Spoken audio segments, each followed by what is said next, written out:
রাজনীতির মাঠ, নেতাদের মুখে নির্বাচনের দাবি। অন্যদিকে আইন শৃঙ্খলা পরিস্থিতির অবনতি, নানা ইস্যুতে দৃশ্যমান রাজনৈতিক দলগুলোর বিভক্তিও। তবে একটা প্রজন্ম মুখিয়ে আছে যাকে খুশি তাকে ভোট দেবার জন্য, প্রতীক্ষায় আছে কবে হবে ভোট গ্রহণ।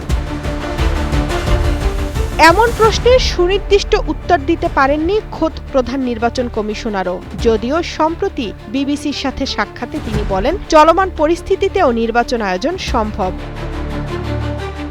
২৪-এর ৫ আগস্টের পর থেকেই বিএনপির পক্ষ থেকে বারবার নির্বাচনের দাবি তোলা হচ্ছে, কিন্তু এখন আইন শৃঙ্খলা পরিস্থিতির অবনতি ঘটিয়ে জাতীয় সংসদ নির্বাচন পেছানোর ষড়যন্ত্র হচ্ছে বলে মনে করছেন বিএনপির নেতারা।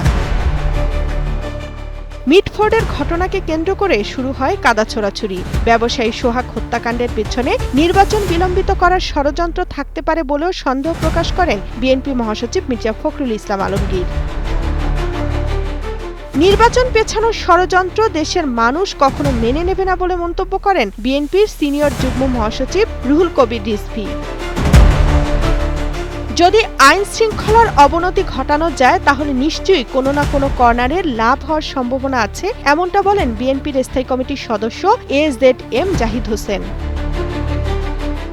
গোপালগঞ্জে এনসিপির ওপর হামলার ঘটনায় নির্বাচন পেছানোর নতুন ষড়যন্ত্র বলে মন্তব্য করেন বিএনপি চেয়ারপারসনের উপদেষ্টা জয়নুল আবদিন ফারুক।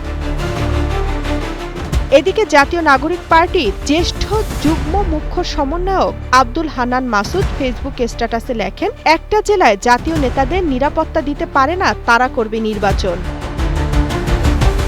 আবার এদিকে বিএনপির ভারপ্রাপ্ত চেয়ারম্যান তারেক রহমান কবে দেশে আসবেন সেটি নির্দিষ্ট করে বলা যাচ্ছে না। আবার ২১ আগস্ট গ্রেনেড হামলা মামলায় আইনি জটিলতা চলমান। সার্বিক পরিস্থিতির অবনতি নির্বাচন পেছানোর ষড়যন্ত্র কিনা সে প্রশ্ন থেকেই যায়। এর আগে লন্ডনে প্রধান উপদেষ্টা ডক্টর মোহাম্মদ ইউনূসের সাথে বিএনপির ভারপ্রাপ্ত চেয়ারম্যান তারেক রহমানের বৈঠকে আশার আলো জেগেছিল ২৬শে ফেব্রুয়ারিতে হতে যাচ্ছে ভোট। তামান্না তাহসিন খান, কালের কণ্ঠ।